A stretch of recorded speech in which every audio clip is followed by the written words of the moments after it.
আসসালামু আলাইকুম রহমতুল্লাহ। Rice cooker আপনাকে মৃত্যু ঘটিয়ে দিতে পারে।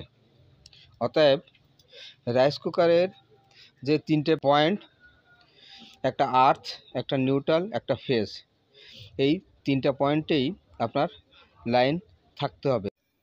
অনেক সময় রাইস কুকার থেকে ফ্যান উতলায় যখন পড়ে তখন বডি কারেন্ট হয়ে যায় এবং ফ্যান গড়ায় যে পর্যন্ত যাবে সেই পর্যন্ত আপনার কারেন্ট হয়ে যাবে।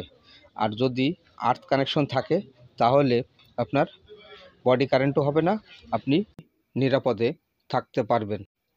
টু পিন প্লাগের যে মাঝখানে একটা ছিদ্র আছে, এই ছিদ্রতে আপনি একটা পিন বসিয়ে নিয়েও ব্যবহার করতে পারবেন, কিন্তু আপনার 3 পিন প্লাগ পয়েন্টে আর্থিংয়ের সংযোগ থাকতে হবে।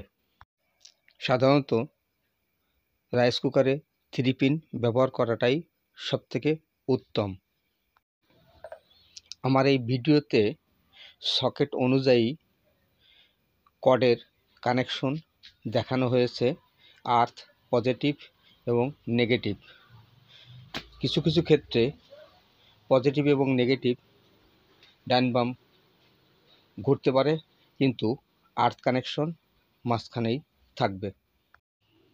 এই ভিডিও দেখে যদি আপনাদের কোনো উপকার হয় তাহলে আমার চ্যানেলটি সাবস্ক্রাইব করে আমার পাশে থাকবেন নিত্য নতুন ভিডিও পাওয়ার জন্য।